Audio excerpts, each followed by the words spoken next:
Soalan taburan normal. Okey, tengok. Jisim ikan patin ni kan. Min dia, purata dia 900 gram. Sisihan piawai dia 30 gram. Hitung kebarangkalian jisim kalau kurang daripada 920. Jadi kita kena tukar nilai ni, jadikan dia taburan normal. Okey, X ni kan. Okey, 900 ni, 30 ni sisihan piawai dia. 100 min. Jadi kita buat X kurang daripada 920. Bila kita buat macam ni, kita buat Z kurang daripada 920 ni, nilai X ni tolak dengan min dia per dengan sisihan piawai. Dapat 0.66. Bila kita nak cari dia, kita tengok 0.66 kalau kurang dia sebelah sini. Bila sebelah sini, kita kena buat, okay, semua ni satu tolak dengan, kita tolakkan R ke depan ni. Sini ialah R. Okey, jadi R 0.66. So kita dapat 0.74749. Kalau kita nak terus kira ke sebelah sini, kita guna P. Okey, kalau kita guna P 0.66. Yang ni kita tak boleh tulis kat sini tau. Okey, P 0.66. Kita tekan kalkulator. Kita buat macam mana? Kita tekan ni mod. SD1 saya guna yang lama. Okey, tekan shift 3. Nanti dia keluar macam ni kan. Okey, kita ambil nombor 1. Lepas tu kita masukkan nilai 0.66. 0.666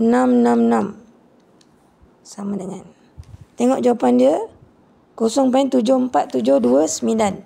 Sama Okey, kalau kita nak tengok benda tu sebelah ke sini, kita guna P. Okey, kita guna P. Kalau tengok sebelah sini, kita guna R. Kenapa saya guna R tadi? Sebab semua ni satu tolak R. Okey, yang ni. Berapakah antara 870 gram hingga 930? Kita tukar dulu dalam bentuk taburan normal. Tolak dengan min bagi sisihan piawai, kita akan dapat ni. Bila kita lukis, tolak 1 sampai 1. Jadi kita nak kawasan yang sini. Kalau kita fahamkan, semua ni satu kebarangkalian. Tolak dengan sini, R, dan tolak dengan P. Okey, ni 1 tolak P, tolak R. Kita akan dapat jawapan dia. Ataupun, kita boleh macam, ambil R semua ke depan, R negatif 1, tolak dengan R 1. Okey, boleh kita buat R negatif 1, tolak R 1. Kenapa R negatif 1? Sebab dia semua ke sini, tolak ni. Guna kalkulator, kita akan dapat jawapan yang sama.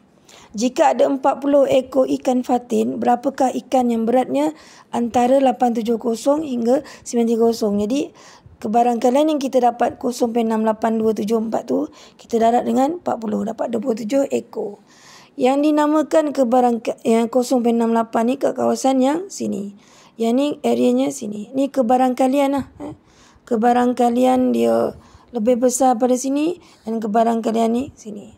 Min ni bila dia dekat sini okey, min mu kat sini.